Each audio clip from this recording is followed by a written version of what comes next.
Mobil listrik tidak mudah.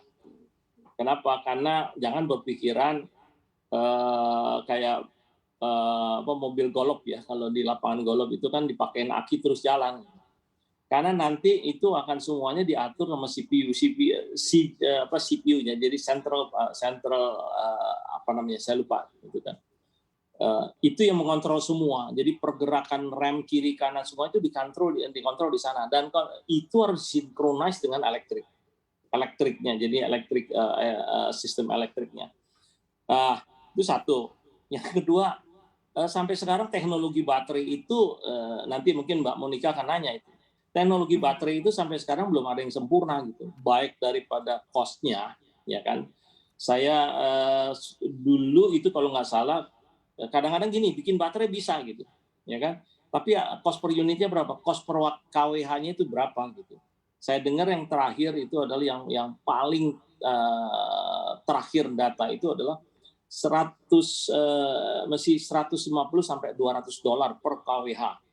Berarti kalau mau ideal sekali, bahwa itu nanti bisa ideal sekali ke bawah supaya harganya bisa turun, itu harusnya adalah 50 sampai $60 per kWh, ya kan?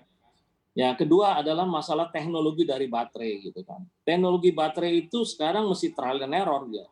Ya ada orang yang mengatakan bahwa sudah ini, nah ya itu kan kejadian di Tesla gitu. Itu yang namanya Li, lithium. Sedangkan sekarang lagi digarap itu yang namanya SS.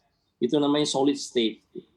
Kenapa? Karena masalahnya teknologi itu selalu berkembang gitu. Karena ini kan baterai itu kata kuncinya adalah suatu yang teknologi tinggi gitu, gampang sekali terbakar, gampang sekali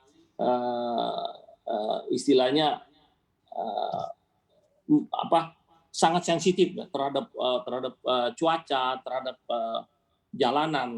Ini hal ini yang saya melihat bahwa ke depan, kalau Mbak Monica nanya saya kapan, saya hanya menjawab gini. Sampai ada negara sesuatu yang benar-benar sudah masif sendiri. Jadi misalnya sudah ada satu negara yang jualannya itu kira-kira sampai 20 atau 30%. Sekarang ini kan kalau tidak salah ya, data terakhir itu sudah 3 jutaan lebih ya mobil listrik ya kan. Sedangkan total market itu 40 juta. Jadi kira-kira masih sekitar less than 10% gitu. Jadi menurut saya target negara maju itu kan 20% is more reasonable gitu. Tapi kalau drastically untuk memotong ke electric vehicle, berdasarkan Boston atau konsultan itu memprediksi itu di 2050 baru terjadi perbedaan di mana IC atau mobil yang berdasarkan yang pakai bahan baku minyak itu atau IC atau internal combustion engine itu akan terjadi 10% dan 90% itu elektrifikasi loh, bukan electric vehicle. Elektrifikasi itu ada electric vehicle yang semua berbasis baterai ya. Ada yang pakai solar heart yang dari matahari, simpan juga di baterai.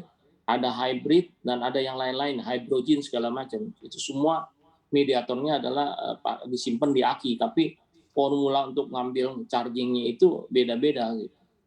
Jadi kalau Mbak Monica nanya sama saya bilang aja kalau nanti sampai dunia sudah merata, mungkin Indonesia setelah itu gitu, mungkin 2-3 tahun atau 5 tahun setelah dunia.